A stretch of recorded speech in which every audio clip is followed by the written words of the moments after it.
Book Live, wala po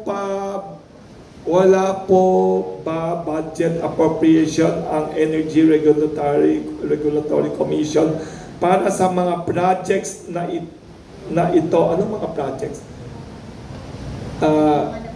Nabanggit na projects ninyo, kung mayroon bang na-appropriate na budget for them? And is your budget okay already for the new year?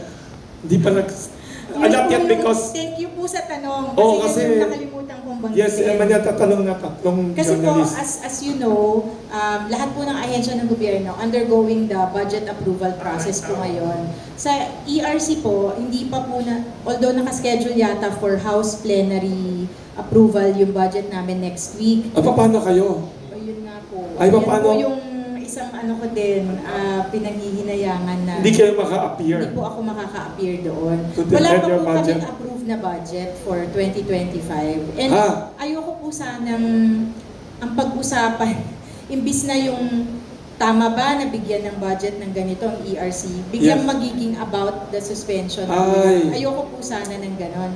So, sana po, maganda naman po yung mga proyekto po na gusto naming allocatean ng budget. Hindi rin po kami humihingi ng napakalaking budget. Pwede magtanong anong hinihingi ninyo, anong binigay last year? Ang binigay po last year, we were given almost 1.2 billion pesos in Last budget. year, 1.2. This year po, ang binigay ng DBM is a little over 700 million. Bakit mas maliit? Kasi po, may mga disapprove po sila. Ha? Okay lang po kami dyan. Okay Buhay lang. po kami Wow. sa, kaya po namin. This year yan, pagkasya. 2024? For 2025 po.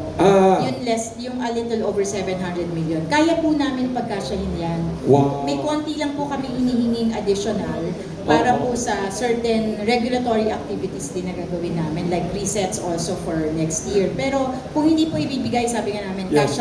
kaya namin pagkasyahin yan. Ang baitin nyo Bakit ibang gobyerno, mga government official, hindi ganyan?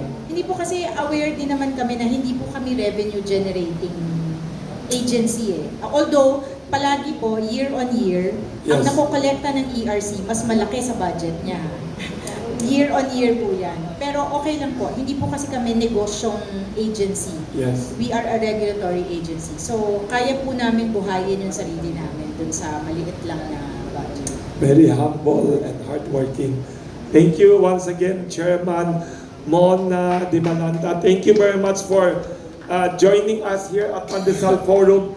And we look forward to Chairman Dimalanta coming back again to talk about yung advocacy niya of helping consumers choose the power supplier and paano makasave sa kuryente, saka defender ng consumer rights and welfare sa kuryente.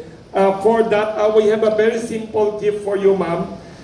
Pandesal gift ho. Plus, it's the mooncake season ngayon. Kasi yesterday ho is the Mid-Autumn Festival all over Asia, hindi lang sa Hong Kong, China, Singapore. So mayroon kayong ganyan ho. We have to have a photo op, ma'am. Once again, thank you to the very hardworking, to the dynamic and pro-consumer and courageous Chairman and Chief Executive Officer of the Energy Regulatory Commission. Para kayong physics. Parang physics and chemistry class, pero even though we don't understand all the technical details of your work, we admire you for your sincerity, ma'am, and for defending the consumers. Kaya ma'am, sa Pandesal Forum, we are usually not partisan, but in this case, we support you ho, and we hope the suspension will be suspended. May ganyan ba yan? Lifted, sorry. We should suspend the suspension. Lifted, magaling talagang lawyer. Mascom graduate, kaya magaling sa English. Thank you very much again, Chairperson, Chairman, and CEO Mona Dimalanta. Mag-picture tayo.